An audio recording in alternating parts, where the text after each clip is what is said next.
Welcome to Pints with Aquinas. I don't know why I've begun shouting that at you. Maybe it's to kind of get energy from the get-go. Welcome! Welcome to Pints with Aquinas. My name's Matt Fradd. So look, today we're joined around the bar table with Dr. Robert Delfino, good mate of mine. He wrote the book with me, Does God Exist? A Socratic Dialogue on the the 5 Ways of Thomas Aquinas. And today we talk about the 5 ways. We talk about the book, how it came about, some of the secrets that not many people would know about it. It's a fascinating discussion. You're going to really love it. So here we go.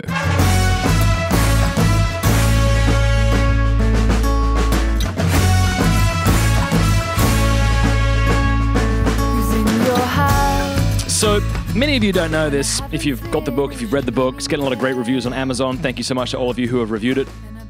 But halfway through the book, me and Dr. Delfino met together in Manhattan just to kind of discuss the book. And we were thinking to ourselves, you know what we should do? We should find the very coffee shop where Lucy and AJ, the two main characters from the story, met every morning to discuss Thomas Aquinas. And we found this place. Where was it? Was it Bleecker? No, I don't think it was. Yeah, it was just off Bleecker Street. And it was called Think Coffee. And we didn't even realize at the time that the name was very appropriate since they were drinking coffee and thinking very hard about philosophical concepts. But we decided this was the place. We even took a photo of the place where Lucy and AJ were meeting. So if you want to see the place where Lucy and AJ were meeting, click the link in the show notes. And I'm going to show you, it'll take you to pintswithaquinas.com, and you'll see a bunch of photos of me and Robert sitting having a coffee in this place, the outside of it, just what it looks like. Now, I know some of you have not read the book, and that might make no sense to you, but listen, after you've heard this interview, you're going to go right out and buy it. But why would you buy it? Well, at $15 or something, when you could just become a Pints with Aquinas patron, finally. After so many days of wrestling, should I, shouldn't I? Today is the day. You're going to go to pintswithaquinas.com, click donate, give $10 a month. You're going to get a ton of free stuff in return. You'll become part of the private Pints with Aquinas community. You'll get weekly exclusive videos. You'll have access to an ever-growing audio library, access to private audio books, live stream stuff, and also I will sign a copy of Does God Exist? A Socratic Dialogue of the 5 Ways of Thomas Aquinas and post it to your door. That's pretty cool. So, check that out. So yeah, enjoy the show. I hope you're doing well, by the way. Do you have a beer? Get a beer. Go on, I'll wait. You got it? I'll wait. This is really killing the podcast. All right, here's the show. If I was you and I went through that much work to get my PhD, I would make everybody call me doctor. Do you want to know the absolute truth of what happened? First Yes, of all, I I'm not big on titles, but after 7 long, hard years, I had a big party and I got drunk. That's the truth of it. And then were you walking around being like, I'm a doctor? No, it was more like, it's over, thank God. Oh, yeah, dude, that's awesome. Yeah. Hey, but listen, congratulations. You've got your master's recently. That's great. I appreciate it. It is great to have it. Right now I'm looking into the University of South Africa. They've got one PhD philosopher, Thomist guy there who there's a PhD program I'm going to apply at the end of this year, I think. Ah, look who's going to become a doctor soon. That's great. Well, I don't know about soon. We'll see, man. It's just like, studying. There's always more to know. What do you think about this, like about humility? Because I feel like, like pride creeps in when it comes to me, and I'm sure a lot of people. And it's sometimes, you're embarrassed when you don't know something and someone points something out, or you feel like you should know more about a topic than you do.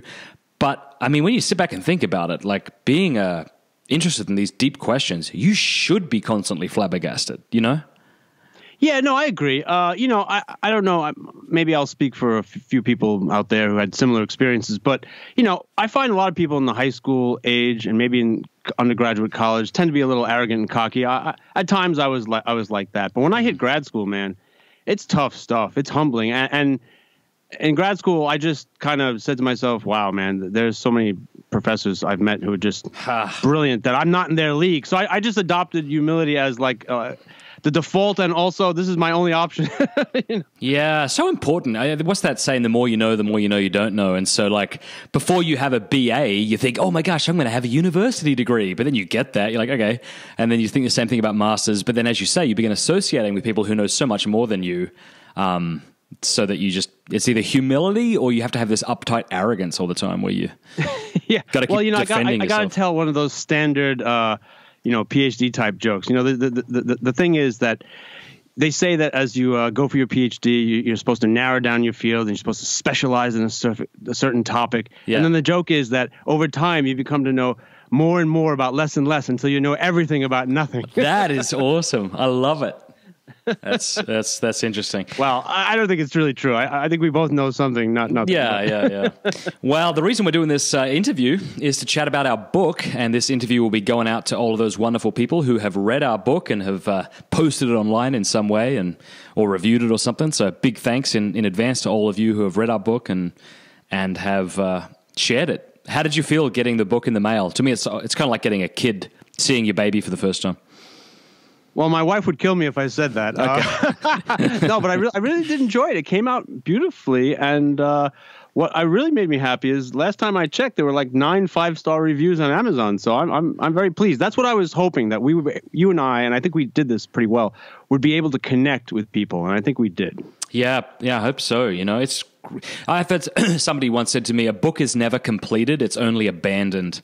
And I don't know if you felt that way. I certainly did, because you can always, go back, correct things, update, add new parts, remove these, but like when it comes to a book, at some point you just gotta be like, okay, like I think this is it. We got to just kind of give it now and entrust it to Our Lady and hope that it does a lot of good for people. That sounds profound. My view is a little simpler. When I was in grad school, I constantly was under fire to finish papers. And so I kind of got a pretty good idea after a while of when it was pretty good, and that I could always make little more teeny changes, but it had pretty much reached where it needed to be. And so I was pretty happy. I slept well when we submitted the final version of this. I slept pretty well that night. So that's cool. Let me give a brief sort of overview of how the book came to fruition, and then I'll get your thoughts if that's okay. So about 5 or 6 years ago, a friend of mine and I decided we would write a book called Trolling. You don't even know this, Rob. I haven't told you this yet. Called Trolling for Truth. And the idea was it would be kind of like in a Facebook-style back-and-forth messaging box. And it would be basically like this atheist looking for an argument, and that they would get into this argument back and forth. That was the first thought I had. This is back when I worked at Catholic Answers. The idea never left me. And then subsequently, reading more Platonic dialogues and other books that were based on that format, I decided I really wanted to write a book helping Catholics understand the 5 ways of Thomas Aquinas, because many people who are interested in these ideas right now, if they go on YouTube, then they're familiar with Dr. William Lane Craig's arguments, which are fantastic, but they're not really the kind of classical Catholic heritage. And so it was the idea of trying to help people understand them. So I contacted Sebastian, who's the head of En Route Books and Media. He said yes. I wrote the book, and he was like, all right, so we're ready to go to print. And I'm like, whoa. I said, I don't have my MA yet. Like, how about we send this to people who really know what they're talking about? Because I would hate to misrepresent Thomas. And so he sent the book to a few people. I think you're the one who responded first. And you had like several suggestions, and I'm like, oh wow, that's good. Oh, that's really good. Oh yeah, I didn't think about that. And then you had like several more, and then you would write this big chunk. I'm like, oh my gosh, this is really good. And it got to a point where I'm like, you have to write this with me, because you're putting in just as much work as I am at this point. And so that's when we agreed to write this, and it was really a collaborative effort. And I was so appreciative for all of your wisdom and all of your knowledge, and all the ways that you enrich this book, because honestly, it would have been a much, much poorer book. It would have been very simplistic, and I think I would have... Oh, stop. You keep deprecating yourself. No, actually, let me make a few comments. Actually, okay. First, let me thank you for very much for inviting me on board to write this with you, because, you and I actually, I think, had a good synergy in the end in a lot of ways, because think about it. Our task was difficult, right? I mean, you had the first draft of the book and you have these two characters, right? There's the atheist or the agnostic AJ, you have Lucy. And then by inviting me on board, now we have to write in such a way that the two characters still seem like they're written by one person, if you will, like they're not multiple personality disorders. Yeah, yeah. And I think we pulled it off. I think you and I actually think God probably brought us together. I'll talk more about that in a moment. But and it actually worked out. People who have read the book to me think that AJ and Lucy sound like, they have their own voice. And it doesn't appear as they read the chapters that, oh, this was written by Rob or this was written by Matt. And so I think that's a great tribute, of success for us. I think that really worked out nicely. Yeah, that's really cool. Yeah, thanks.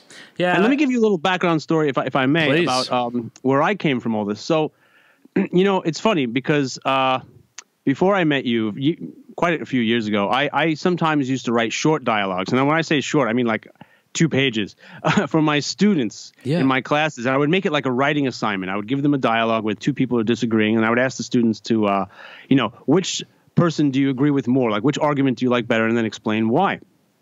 And so when I got the draft of your book and you wrote it as a dialogue, I was like, that's interesting. And it was also interesting because for years I thought about writing something on the 5 ways for everybody. But even though I had written in some dialogues, I never thought about doing it that way. So I thought it was brilliant that you had this format. And since I had already written some mini dialogues, I just thought it gelled well together. We did a pretty good job. Yeah, that's interesting. Yeah, it's a fun way to write, I actually did it for a while on my blog, mattfrad.com. I would just take a particular topic and just try and do a banter back and forth. It's kind of more fun to read. You're not staring down a few huge paragraphs of dense language. So, I mean, we definitely got there. There was definitely parts of the book I think that are going to be difficult for people to understand.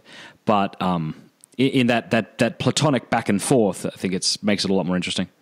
Well, what was also great, I thought, that we did this together was that, the book is a dialogue. And even though you and I are not, really AJ and Lucy, I mean, we write for them, but you and I, in a way, kind of had a dialogue because there are some wonderful things you wrote in here that I never quite would have phrased it that way. And I'm like, that's great. So I was able to build off some of that stuff. So, in the end, it was like, a good portion of this book, about half, is all you, and then about half is mine, but it merged in such a way I think we complemented each other such that the audience gets the biggest bang for the buck, if you will. They get your insights, my insights, and it kind of all gels. So I'm pretty happy about that.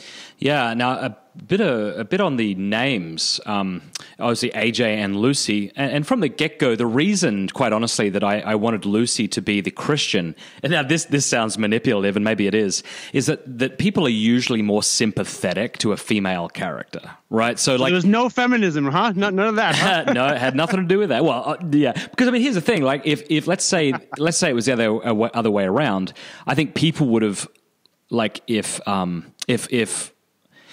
Lucy were the atheist and AJ were the theist, and AJ was teaching Lucy and coming down hard on her, I think a lot of people would have, like, without even realizing that that's what they were doing, would have kind of got a little bit of upset at AJ. But there's something about, like, let's just be honest, when you've got a feminine character, you're a bit more sympathetic to her, especially if the other guy's coming at her, with sort of snide remarks, which he did a bit in the beginning. But so Lucy means light. And you remember I said to you, like, I said, I don't think I really have something for AJ. And you pointed out AJ Ayer. Oh, yes, that's right. In case the audience doesn't know, excuse me, A.J. Ayer was a famous British philosopher. He didn't die too long ago. I think he died in the 1990s.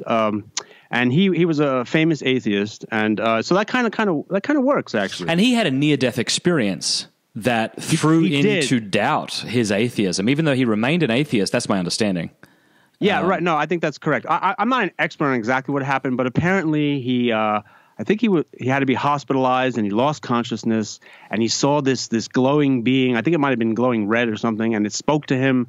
And for a few weeks, it really impressed him. It was something he thought about a lot, and I think he was starting to shift a little on the afterlife and the whole question of God. But then, if I remember correctly, I think like within a month or two, he kind of was back to his old ways, I guess, which is Right. you know, and of course, somewhat lamentable. that's obviously our hope for AJ, right? That he would begin to accept Christianity. But I think what's great about the book is that he never does. Because I think that would have been way too trite. We wanted this conversation to be realistic.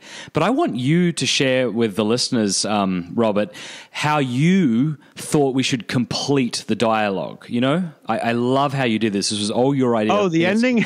Yeah. So here's what I'll do. I'll read the last 4 lines, and then you can explain why you chose to do it this way. So AJ says, cool. AJ says, wait, where am I? How am I going to meet you? What time? Lucy says, here's my number. Text me. AJ says, I will. And Lucy says, I know. And that's the end. And then you explained to me why you did that, and I thought it was brilliant. Well, I mean, how could I say this? I don't know how you would describe your experience while writing this, but I would sometimes pray. I would sometimes be stuck. And actually, sometimes I almost felt as when I was writing this, I was almost maybe getting a little guidance or something. So I can't claim complete, design for all of this. But there are 2 things that popped in. Obviously, as you know, there's something of a friendship developing between these 2. So I wanted in that last ending there, the audience to get an idea that AJ is a little upset that she's leaving. So that's kind of, interesting. Mm-hmm. And then I thought, I actually taught a class in Poland once. I went to the Catholic University of Lublin, where Pope John Paul II, which, by the way, was where you got the phrase that you dedicated the book to Mary from. That was his phrase. Right. He taught at this university, and I taught like a very short 1-week course there. So I said, okay, how can she cut off this dialogue with him in a realistic way where they can't meet 2 days later? Excuse me. So I figured, well, if she goes to a philosophy conference in Lublin, she's going to be gone for a while. And so that'll be a great way to end it. I'm sorry, I can't continue. And then I know what you want me to talk about. You want me to talk about AJ. She says, here's my number. Text me. He says, I will. And she says, I know. Right. I had a few things going on in my mind. Number one, I will is like the power of the intellect, the will. And I know is the power of the intellect, power of the mind, the intellect. So in a way, in the early parts of this, AJ, I don't want to say he had a stubborn will, but, the problem of evil bothered him, and he seemed a little resistant to certain things. And I think that was his will, if you will, a strong will. And we all go through that. And in a way, Lucy is kind of shedding light, like you said, on all this stuff. So in a way, she's kind of being the intellectual light shedder, if you will. But she also knows she's not foolish, she knows that he likes her. So she's like, I know. I love it. Yeah. It also reminds me of Princess Leia almost when she tells Han Solo in one of those Star Wars movies that, I know. And because basically she's saying, I know you love me. So, right, so there's like a double meaning there. So it's almost like, AJ wills the truth that Lucy knows, but he hasn't yet attained it almost, Yeah, that's how I saw it. I thought that was super cool. We're both married, and we know relationships between men and women are complicated. So, what was it like when I know you shared the manuscript with people and got their takes on it? What did they say? And how did their criticism or advice lead us to alter it? Well, let me tell you something that'll make you happy. Now, as some people might know, well, actually, the first 5 chapters are mostly Matt. I added a few things, but it's largely Matt, and they're quite enticing. What I really like that you did in the first 3 chapters, Matt, is that you really suck the audience in. Everybody I've shown this book to who reads the first 3 chapters is like, I want to read more. So kudos to you. And when I showed it to some of my undergraduate students, they're like, we love it. We want more. And one thing I did, I'll just share this with you in the audience. I think you know this. Towards the end, when we had basically finished most of it, we decided to put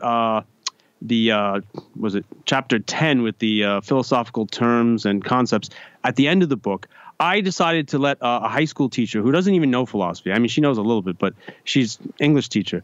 I just gave her the dialogue, nothing else, no preface, no introduction, no supplementary materials, just the 9 chapters of the dialogue. I wanted to see if she could just follow along and get most of it without any supplemental material, and she did. And at that moment, I felt pretty good. I said, you know what? I think Matt and I have a winner on our hands here. I think this is going to work, and so far it seems to be working. And one of my greatest days ever was when Peter Kraft wrote to me. So actually, here you go. I wrote a dialogue that I planned on turning into a book a while back, and I sent it to Peter Kraft. I printed it out, sent it to him. Now, Craif doesn't mince words. I don't know if you know this or not. He actually wrote back and went, "This isn't very good, and I'm not going to endorse it." He essentially said that to me, and I cried. Ouch. Yeah. He was like, "Hey, don't feel bad. I've had papers rejected. I know how you feel." Yeah. He's like, it surprises me because I've seen some of your work and it's very good, but this isn't good. You've made some obvious mistakes. He didn't even say what they were. I'm like, oh gosh. And of course, Craif doesn't use email or anything, so the only way to get back in touch with him is by snail mail. So anyway, when you and I had written this book, I printed it out, I had it bound, and then I posted it to him because that's the only way he can read a manuscript. And I was thinking, gosh, I hope he doesn't say anything negative about it this time. Well, then my wife calls me. She got an envelope from Boston College where he works, and it was a handwritten, like 2 or 3 page letter. And that ended up on the back of the book. He had high praise for the book. Not only did he say that the dialogues were very engaging, but he even said, like, we did a better job at presenting the 5 ways than he did in a book that he wrote called Yes or No, which was a dialogue book. So I was like, I can die now. No, I understand. That's a wonderful thing to get. In fact, in my own life, many years ago, when I first met my wife before we were married, we're talking like about 25 years ago. Her mother gave me a book by Peter Kreeft, and at the time I didn't know who he was, but it kind of stuck with me for some reason. And all these years later, Peter Kreeft liked the book that we wrote, and I was like, wow, that's awesome. Yeah. And then Edward Fazer gave us a review, so that was great. Ed Fazer is quite the guy, and I was so happy that he enjoyed the book as well. Right, I feel like we had 2 good endorsements. As you say, I mean, you've heard people say like the greatest enemy of a Thomist is another Thomist, and so the fact that somebody dedicated to Thomistic philosophy like Ed Fazer, who has written a lot on the 5 ways, the fact that he'd even be willing to endorse it, that was super cool. No, it was. I was really thankful. Yeah. So let me ask you, what excites you most about this book for the audience? Maybe either what are you hoping that they get out of it most, or is there a certain concept or theme that you really hope that they get? Or yeah, so this might sound I don't know however it sounds. This is what I hope. I hope that this book is.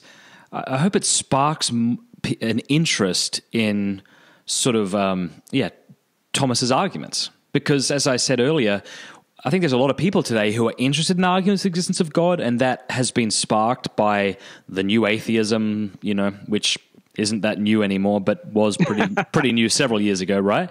And what you had is Christians not really being able to respond to it very well. I mean, most of the debates that you watch between Christopher Hitchens and some other Christian are just YouTube videos of Christopher Hitchens slapping people around, because he's brilliant at as a speaker.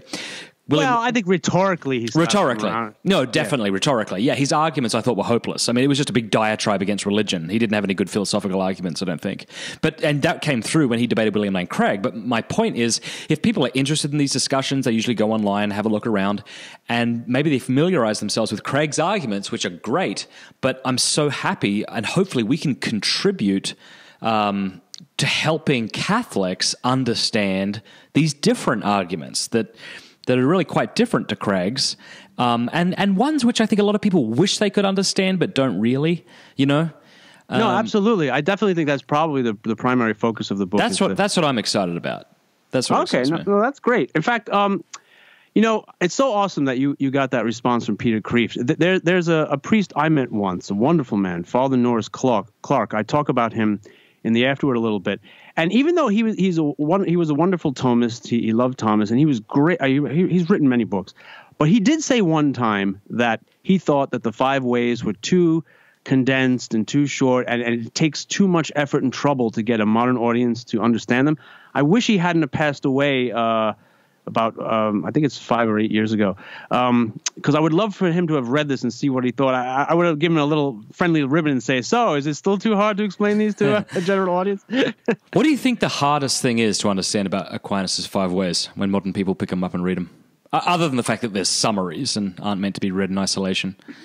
Wow, the hardest thing.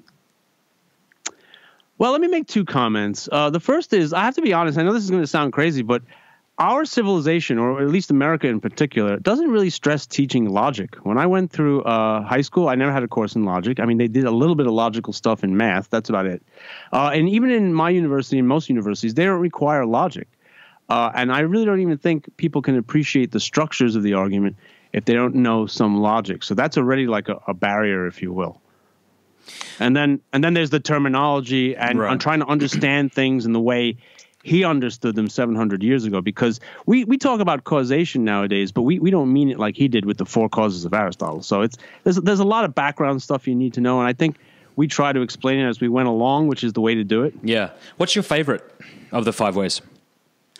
Well, you know, I forget. Is it the third or the fifth? yeah, no, it's the third. It's probably my favorite. I think because it's just- mine too. Yeah. Oh, really? Okay. I was gonna say, but while I wrote this book, I got a greater appreciation for the fourth way too. It's always been the one that I've struggled with. Me the most, too. But, I have to say, even now, that's the one I struggle with.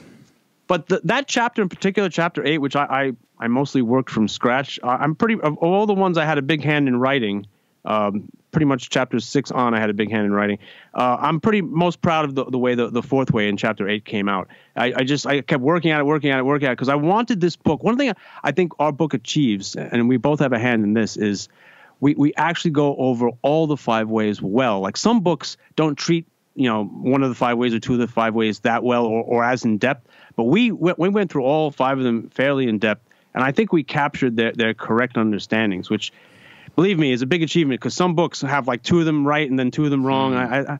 I'd like to believe that we did a pretty good job on that, all 5. Regarding the third way, since we're speaking about what's the most difficult thing to understand, like when you think about that third way, for me, I think like including myself, what's most difficult to understand about that is this idea of a hierarchical series of causes as opposed to a linear. So like I think when people try and understand the third way, they say, okay, so you look out in the world.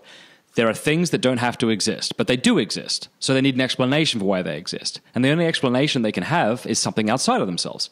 So if everything that exists right now, as we speak, is contingent, then nothing should exist. But even then, they're thinking of it in a linear way. Does that make sense? No, absolutely right. So what? And then I'd love you to speak to this, because maybe you'll help me understand something a little bit deeper. Like right now, I'm holding, let's say, a coffee cup in my hand. This is a contingent being, and it's contingent not just because it was given existence by the potter, but it's contingent in the sense that if there were no necessary being now, the mug would cease to exist. That's what I find difficult to understand. And what I find most people find difficult to grasp. Well, actually, your analogy of the chandelier, which was Matt's analogy and a good one, kind of addresses this, because you're right. A lot of people tend to think as almost of as like dominoes, so like you hit your stopwatch, and then as the 60 seconds unfold, dominoes keep falling into each other. But that's not the way to look at it with a hierarchical series. It's that at a given moment in time, like, time 1, which is an instant, like a chandelier is held up by, let's say, 100 links in a chain. So at that moment in time, the chandelier is dependent on all of those 100 links. So that's the way to look at it. And with the third way, we didn't get into the whole, I could have tried to put something in this, but I didn't want it to get too complicated. But the idea is that we're dependent, like you and I are dependent on God for our existence at every moment of our existence. Right. And so it's not like parents. Mom gives birth to you, and then she can go away on vacation for 2 weeks, and you'll still exist. But if God were ever to remove His causal activity from you, you would just vanish. Yeah. So it's a difficult concept. It's difficult, and honestly, I don't know about you, but I am kind of partial to Craig's arguments, because they don't require a lot of that sort of metaphysical education prior to understand the argument. Does that make sense? Like, I think that's why they're so popular. Well, Craig's alive, unlike Thomas, who's been long dead. That helps. Craig also knows how to speak to a 21st century English audience in modern concepts that they both mostly grasp. But I do think that as we talk about in the books, there are some problems with trying to bring time into the third way. I don't think it should be brought in there. Correct me if I'm wrong, but I think this analogy came to you while we were writing the book, and that was of the piece of gold. Did that come to you while writing this book, or is that an idea you had earlier? The idea you know what I mean? Yeah, no, it's a good question. It's funny. In the past, I've taught philosophy for about 20 years now, and in the past, I've given arguments like that to my students. I go, if you take I don't know if I always use gold, but if you take, like, let's say gold, you can break it down into electrons and protons, and then you can break down the protons and the quarks, and the idea is can you break it down infinitely, and that wouldn't make sense because there has to be some bedrock cause, if you will. Otherwise, the thing that you're holding in your hand, the gold, wouldn't be there. Mm-hmm. By the way, my mom is just calling me, but I'm not going to answer that. So sorry, Mom. So when I was trying to differentiate the first way and the second way in the book, I was trying to think of because if you notice in the first way, Thomas only gives examples of accidental change. He talks about something getting hotter because there's fire brought to it. Yeah, and I think, that's true. And then he gives some. I think he also gives something, some other kind of motion. But the second way is more broad. It's about efficient causality in general. And I said, let me use an example of a substance. So gold is efficiently caused by, the electrons and the protons and all that, and the neutrons. And then, of course, the protons are efficiently caused by the quarks. And this is a necessary hierarchical chain. But it can't go on forever, otherwise you wouldn't have the gold. So as I was desperately trying to come up with an example for the second way to show how it's different or broader, that popped into my mind. And I said, oh, yeah, let's do this with a necklace. And there was a funny moment. I said something like, I wrote a line for Lucy where I said, yeah, just look at this gold cross necklace my mom got me for my birthday. And you said, Rob, nobody talks like that, which was good, actually. You just said, let's simplify it and say, look at this gold cross necklace. I thought that was great. That's cool. Yeah. Anyway, I love that analogy. I think that's fantastic. I guess the only problem is if I explain that to somebody, they might accidentally think that what's at the base of a golden ring is God. And that if God weren't there, almost like God is a substance, right? Like beneath quarks or something, but that's not what we mean. Well, it depends on how we understand the efficient causality. In the second way, well, hold on a sec. Actually, in the third way, it's clearest that God is the ultimate cause of the gold's existence. Okay. All right. And even in the second way, we need an efficient cause that's uncaused. So in a way, God has a hand in why that gold is there as well. So they all get to God. Yeah. Yeah. Very cool. Have you got any feedback since the book has released? I know we've got a couple of really nice reviews on Amazon and a couple of video reviews now, but have you heard from anyone that you've given it to personally? Yeah, I have actually. Trying to think of.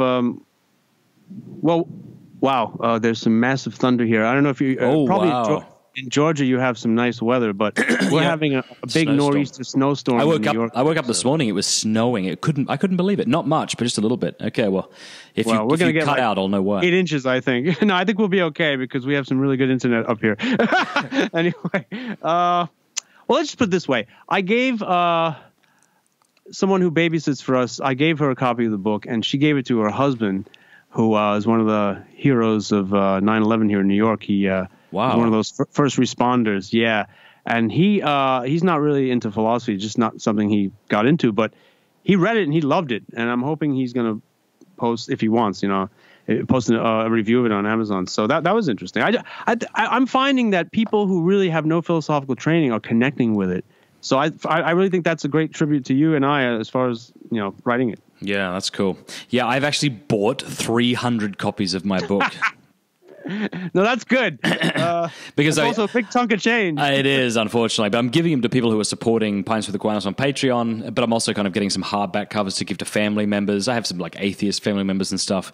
What do you think? What's the best feedback you've gotten so far from anybody? The best feedback I think I've gotten is when I hear people say the most satisfying feedback is when I hear people say things like, I didn't think that this would work. I didn't think that the back and forth in a fictional dialogue would be interesting. But what they said is they found that they wanted to keep reading, not just to understand the arguments, but to see how the relationship between AJ and Lucy developed. And I thought that was very gratifying. Well, actually, yeah, and I want to thank you for just to tell the audience this. When I jumped on board to help write parts of it, Matt, I asked Matt for some background info, and I think you said something like, "Well, AJ likes Lucy, but Lucy's not really into him," or something like that. But actually, I kind of fudged a little. There's that scene where she talks about holding his hand. Right. And part of me in my mind said, well, Lucy's messing with him a little. But then I said, maybe, in the beginning, the way I saw it, and you can contradict me if you think I got this wrong. The way I saw it, when she first met him, he had zero chance of ever being with her in any way. Totally. But towards the end, he had maybe like a 5 or 10% chance. I agree. So they kind of become a little more friendly. I agree completely. You know what? Let's look. We haven't talked about this before, but one day, who knows? The Lord might call us to write a sequel where AJ accepts the existence of God, and then Lucy needs to argue for the historicity of Jesus Christ and his claims. Ooh. Yes, the only problem is, I don't know. That's kind of theology, though. Yeah, that's true. Yeah. It's an interesting idea. We'll see where. But you know what it's like? When you finish a book like this, all you want to do is like curl up in a corner and sleep. The idea of writing anything more. By the way, I thought it was great. I have to tell you, let me give you a little inside info here. So when you first showed me the rough draft, I have to be honest with you.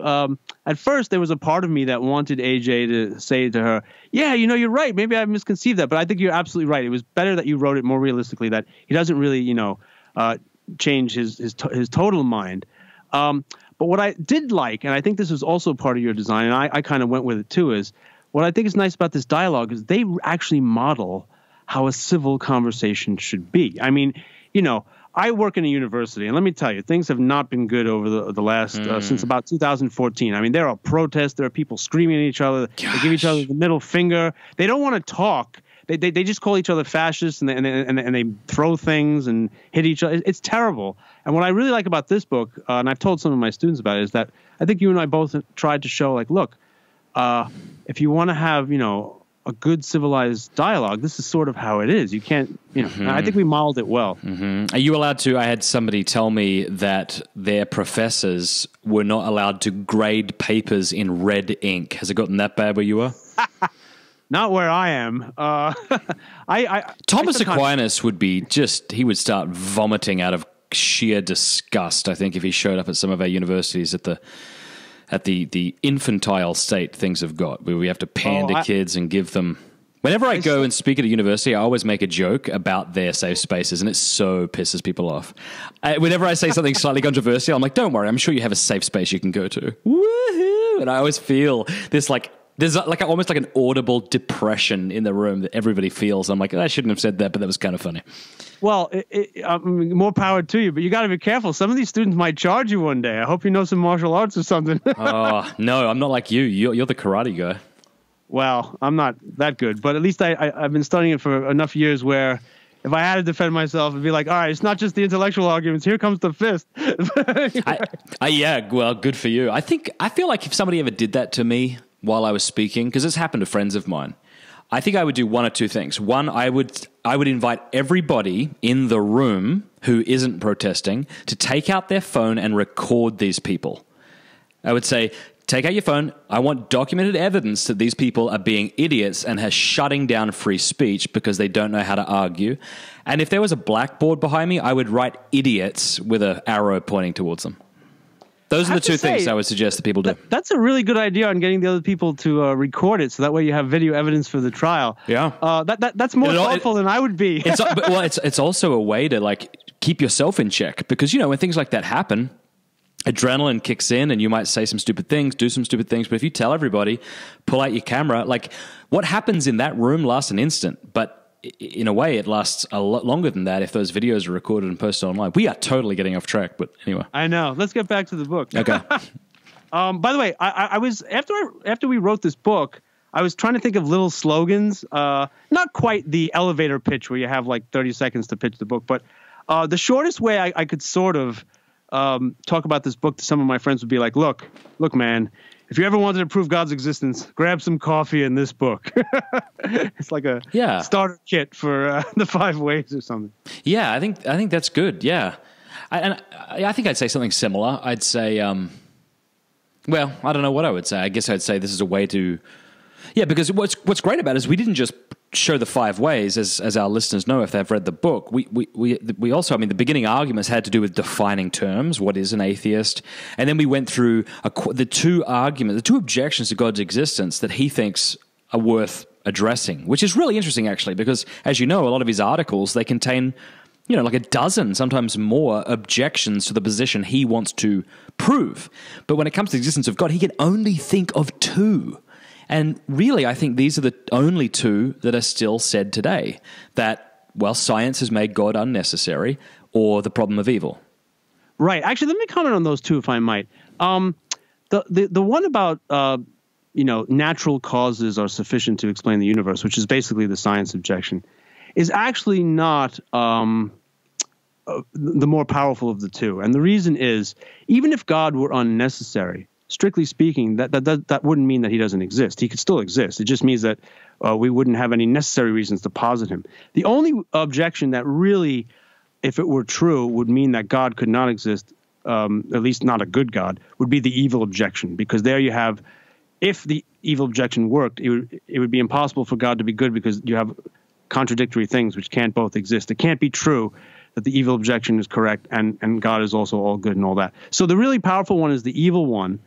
And actually, I had an interesting discussion about this with a priest recently, and he told me that he thought that he's not so sure if philosophy can fully overcome the evil objection. I mean, we use the free will defense, which I think is pretty good. And I could add a few other things in there. But he seems to think that Christology, the incarnation and the forgiveness of sins and other things is needed, which actually that's a very interesting thing to think about.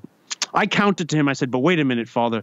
I go, even if we can't overcome the evil objection, there still would have to be a necessary being or nothing would exist. And it still would have to be intelligent. Otherwise, for the reasons we gave in the chapter on the fifth way. And he goes, oh, yes. That's true, but he wasn't certain if we need like a Christology. So I thought that was interesting food for thought for me. I don't know if you have any thoughts on that. Yeah, I'd have to hear more of his fleshed out thought before I would agree or disagree. Initially, I think I would disagree because, I mean, in the Summa, Aquinas doesn't say that it's strictly necessary that God would save humanity by the death and resurrection of his son. I mean, he says, he argues for why it should have been that way, but it's not as if God could not have saved us through other means if he decided to from all eternity, right? I mean, that's true. God is under no right. From the point of view of salvation, if we're going to go, which is a certain topic, he doesn't have to save us. But it's not like he had to have Christ die on a cross at that year in order for us to be saved. He chose to do it that way. But as the judge, he can decide to forgive us without that. I mean, I know that sounds a little scandalous, but I'm convinced that that's what Thomas says. Now, as with all these things, you have to be incredibly nuanced unless you give people the wrong opinion. But yeah, I'm sticking out of this theology. I'm just going to mention what that guy said, but I'm not going to take a stance right now. My problem with what your friend said, though, was if that is true, like if God could have redeemed us in a way other than sending his son, which I think Thomas says that's possible, then you would have to conclude that, well, if he had have chosen another way, then evil would have been inexplicable, which I don't think it is. I think the philosophical arguments work.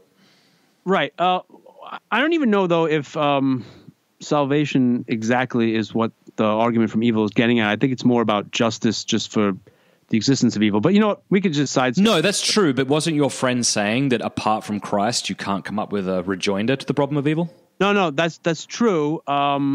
Yeah, now that you mention it, this is why, by the way, I don't wade into revealed theology. Because as a philosopher, Good for you for knowing your boundaries. This is also what happens with expertise. As you grow in knowledge of what you do know, you know what you don't know very well and clearly. So before the audience thinks that we don't have some good answers, let me just pop two things I just want to say. So we in the book, with the problem of evil, most evil in the world, of the kind that upsets us the most, is actually the misuse, as you know, of free will. So like the Nazis just did terrible things, but that was a misuse of their free will. The other evils that some people will talk about, like why does God allow earthquakes to happen which kill 100,000 people or something like that, those are usually called natural evils. And of course, one has to say, why does God allow that stuff? But I would argue a few things. I mean, in a physical world, where there's a homeostasis and the earth goes through weather changes and things like that, there are going to be times when things are going to harm people. But ultimately, our souls, the spiritual part of us, don't get harmed by fire or bullets or earthquakes. And I think in heaven there's going to be a kind of a justice and restoration, and it all will be fixed. And, one of my favorite lines in the book of Revelation is when it says, God will wipe away all tears. And I think even the memories of the bad things will be gone, and it'll all be restored. It won't be any more pain anymore. It'll be a new glorious life where everything has been fixed and restored. That's my hope anyway. That's my hope as a Christian. Yeah, and I think we may have said this or tried to get to this point in the book, but when people are suffering, what they need isn't so much Christian apologetics as Christ, right? They need you to suffer with them. And that's true of me, because that's the point we made in the book too, right? Like when he says to her, what would have to happen for you to lose your faith? She says, a more interesting question is what should make me lose my faith, not would. And that was written by Matt. I love that you wrote that. That was right, really, because really good. I mean, like my wife could die tonight and I could say, oh, this was BS, and I could just be done with it. But that wouldn't be a good reason. And here's how we could know that, because you and I hear about tragedies that happen around us all the time. Like, let's say even someone close to us dies and their husband is distraught or their wife is distraught. We look at that, and while we might not understand it, we don't necessarily question our faith. Whereas if it happens to us, that same thing, we may totally question it. But I think, again, the emotional problem and the theoretical problem are two different things.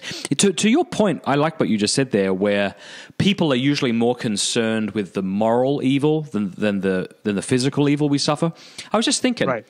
I haven't thought this through, so let's see where it goes. If you were to say to somebody, okay, theoretical scenario, there are two people. One is torturing the other. Okay, now you say to the person, one of these people is someone very dear to you, your father. Which do you hope that they are? Like, which one of these men do you hope that they are in this situation?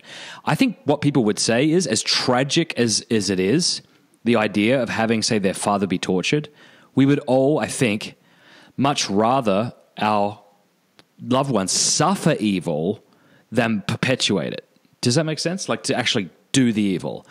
Well, sure, because, I loved my father, and the idea of him being a torturer is not something I would want him to be, because then he would be an evil man, and then I couldn't love him as much. I mean, we have to try to love everybody, but it's harder to love somebody. I think that proves your point, though, when you say we're more concerned about the moral evil than the physical evil. Like, that's the thing that really bothers us. And I think that little scenario demonstrates it, because you've got physical evil and moral evil, and the idea of having a loved one be the perpetrator of a moral evil is grotesque to us. And so that is why I think, even though like volcano eruptions and children drowning and dying of starvation is tragic and horrible, and we may not have a good emotional response to that, it's still the moral evil I think we find the most problematic. And that is the section that can be answered with, free will. Like, God has given us free will. And we can choose to use it or abuse it. And the idea that, God's going to give us a frontal lobotomy whenever we think something evil or choose to do something evil seems to be not to respect our free will. And if all things being equal, it's better to have free will than to not. Okay, so I'm preaching now, but... No, you're absolutely right, though. I mean, think about it. If God created a world where only planets with stones and water existed. So there's no life forms, okay? There's no trees, there's no plants, there's no insects, there's no animals. I mean, you could say this world would be completely devoid of moral evil, and that's true. Yeah. But it would also be completely devoid of life and beauty. I mean, right. This priest I mentioned earlier, one of the things he said, now I've known this, but he put it so beautifully. He said, look, for the atheists, they have to think about this. A universe with stones, okay. That doesn't make you think much, but a universe with life, why does it even have to be life? And not only just life, but now a universe where there's consciousness, and not just consciousness, but intelligence. Mm-hmm. And not just intelligence, but there are some people who are beautiful in the things that they make through that intelligence and the moral sacrifice they do through their intellect and will. I mean, why a world that rich in life, intelligence, and beauty? Why? It seems to me that whatever produces it has to have some kind of intelligence and beauty. Otherwise, the cause can't give to the effect what it doesn't have. So if I had to summarize all the 5 ways in a very simple way, it would simply be like, look, we see around us things that are living, things that are intelligent, things that are beautiful. Whatever caused this has to possess those things in some way. Otherwise, it couldn't produce them in the effect. Yeah, that's really powerful. That's a really interesting point that you brought up, because we're accustomed to hearing people say, why is there so much evil? Why is there so much hypocrisy, and growing cynical? But how many people, because it's not like you have to be a theist to wonder about the beauty and the goodness in the world. Why don't more of us sit back agape and marvel at the beauty and the creativity and the love? Well, personally, I think in some ways, and I'm not trying to say I'm not guilty of this to some extent, but we've kind of we're spoiled. We living in the 21st century, we have all these material objects, we have HD TVs, and we have all these toys. So we're spoiled, and we've lost our spiritual connections in some way, right? Sometimes if I don't pray each day a little, and I just play with my guitar or I play whatever online or video games or watch this or go out with friends and drink, it's so easy to get lost in this world now where you don't even nourish your spiritual side. And I think when people are doing that, they get spoiled and they don't appreciate all that they have because they actually have so much. It's like commonplace to them. That's a great point. One of my favorite verses, set of verses in all of Scriptures, comes from Wisdom, chapter 13. There's this powerful line, right, where he's talking about the foolishness of men who begin to worship the stars, right? And he says here in verse 3, if through delight in the beauty of these things men assume them to be gods, let them know how much better than these is their Lord, for the author of beauty created them. And if men were amazed at their power and working, let them perceive from them how much more powerful is he who formed them. And here's the killer line here, I love it. For from the greatness and beauty of created things comes a corresponding perception of their creator. So I want to suggest... Yeah, that's beautiful. I want to suggest something here, and I want to get your take on it, because I am... this sounds pretty... Is it Bonaventurian? I'm not sure what the phrase is there, but yeah, it sounds good. But he wrote that book, what was it called? Journey of the Mind to God. To God, yeah. And he's a contemporary of Aquinas, and in it he talks about sin bending man over on himself. So if you think of somebody with a severe deformity that causes them to look at their feet, right, they're bent over entirely.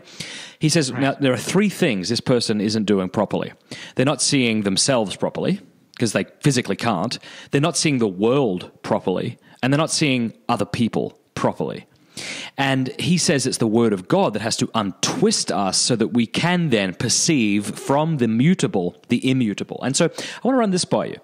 I really like this, and this... Hey, Matt, could you just hold on one split second? Yeah. I have to go check to see something. My go for it. Children might be coming back from the snowstorm. Just take a sec. Yeah. Yeah, no worries, Robert. I'll just pour my heart out, man. Got an amazing theological point, but my kids are dying in a snowstorm. I got to help them. Just terrible. How's it going, everybody? You enjoying the interview? I am loving this interview. I could talk for Robert all day long. He's going to jump back on and wonder why I'm talking to myself. You could just edit that out later if you want. Yeah.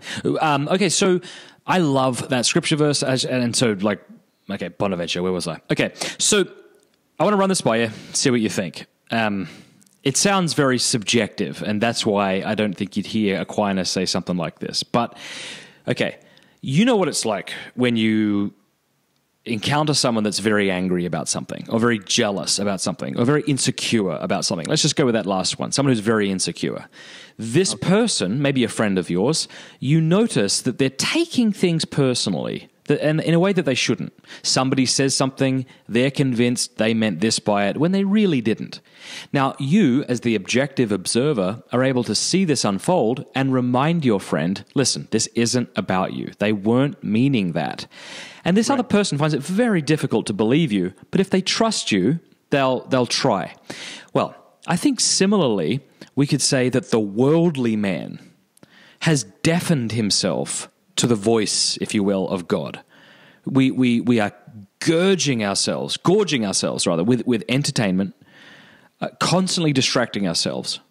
We find it impossible to be quiet. And so that we hear arguments for the existence of God and they don't even register. We're not moved by them. Does that make sense? I wonder how much of it is the disposition, in order to be able to hear these arguments and have them convert. Now, I know that can sound like a tricky move I'm trying to do, because it's almost like I'm saying, well, if only you were holier, you would agree with my arguments.